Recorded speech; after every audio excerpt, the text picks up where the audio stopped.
Ever get that feeling? You know when your kid wants to join the latest craze? Maybe it's a sport, a game, whatever. And part of you is super excited for them, but there's this other part, the skeptical parent in you, that remembers how easily the joy gets kind of, I don't know, squeezed out of things. And that's what we're diving deep into today with Calcio Rebel or Yeah. Rebel Soccer. And it's even more interesting because of where it comes from, right? I mean, in Italy, soccer isn't just a sport, it's practically sacred. So for this book to critique youth soccer culture there, it's a big deal. Right, like questioning apple pie on the 4th of July. So our guide through this is Carlo. He's a dad who's Yeah. kind of wary of his son getting into soccer. I mean, he's seen the dark side, Yeah. the hyper-competitive parents, the pressure cooker atmosphere. He's got him thinking twice. Yeah, and that's something a lot of us can relate to, right? Regardless of whether we're into sports or not. Yeah. That feeling of, wait a minute, this thing that everyone says is so great, is this what it's supposed to be? Brian, it makes you question the whole system. Totally.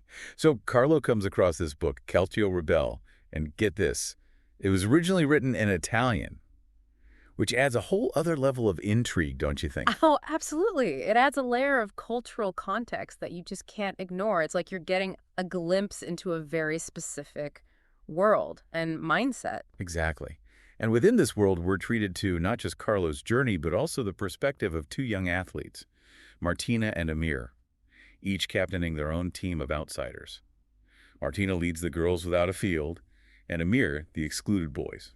And their chapters are woven throughout the story, right? Yeah, they are. Which is great because you're getting these different perspectives throughout. Absolutely. And they're not just going through the motions. They're challenging the status quo.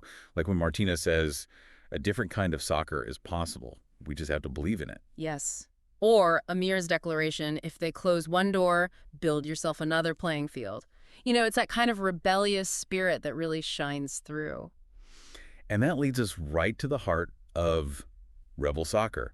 These wildly creative, sometimes absurd new rules meant to, like, shake up the game. And it's important to note here, these roles aren't meant to be taken literally, right? They're thought experiments, conversation starters about how we approach not just sports, but any activity, really. So walk us through some of these Rebel Soccer rules. What kind of shakeup are we talking about? Well, some are just plain fun, like the goal music rule. Imagine you're mid-game and suddenly a random song just starts blasting. Okay. And the next goal scored is worth triple. Whoa. It injects this element of surprise and silliness. Okay, I can see kids getting really into that. Exactly. And that's the point, you know? It shifts the focus from just winning to having the shared, unpredictable experience. I bet. What else? Then there's the pass and follow rule. So you pass, great, but then you have to run and touch a corner flag before you can get the ball back. Hold on. So it's like mandatory cardio breaks built in. Right. And I mean, it's funny, but it also forces teamwork, right? It's getting everyone involved instead of just a couple kids dominating the ball. Yeah. And that connects back to the book's larger point about inclusion. Even the zone of teleportation rule, where there are two spots on the field and you can instantly jump across, Oh, it gets kids thinking spatially, strategically, in ways traditional soccer just doesn't. it's like the book is saying, what other game could we be playing here?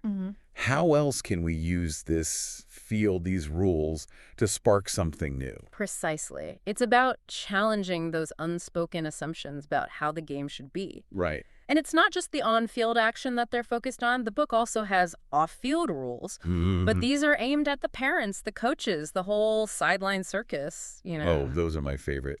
It's like the book is holding up a mirror to all the ridiculous behavior we've witnessed at these youth sporting events. Yeah. And saying, see this, let's not do this anymore. Right. And it's done with such sharp humor, too. Like no yelling or insults from anyone, obviously.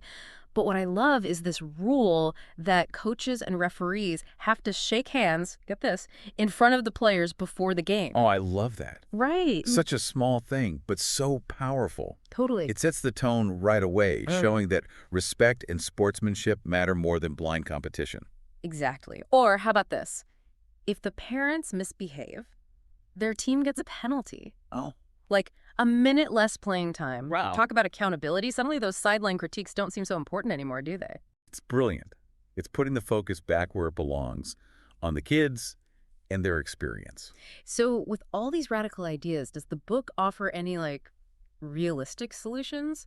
Or is it just a fun thought experiment? It's one thing to reimagine the rules on the field, but can you really change the whole system? Like, what does Calcio Rebel say about actually making these ideas stick? Well, it grapples with that very question. And I think that's part of what makes it so interesting. It doesn't offer any easy answers, Yeah. you know? Right. The book actually ends with the kids wondering if going mainstream, like getting sponsors and joining a league, if that will ruin their rebel spirit. It's like that age-old question. Right. Do you have more impact working within the system, even if it's flawed? Or by creating something totally new outside of it?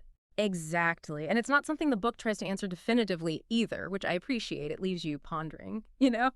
But beyond the big picture stuff, the book is also full of these wonderful little observations about youth sports culture. You mean like those hilarious team names Yes. and the parent archetypes?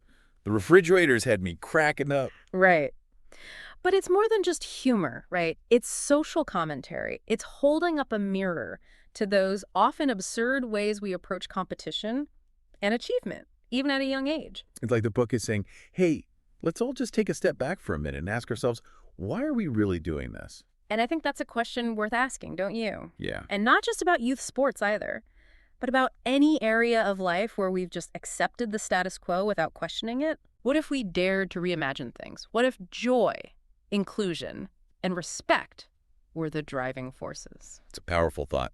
So for our listeners out there, we want to hear from you. Have you ever encountered this rebel soccer spirit, maybe in sports, maybe somewhere else entirely? How have you grappled with this idea of wanting to change the system, whether from within or by going your own way? Hit us up on social media and share your stories, because sometimes a little rebellion is exactly what we need.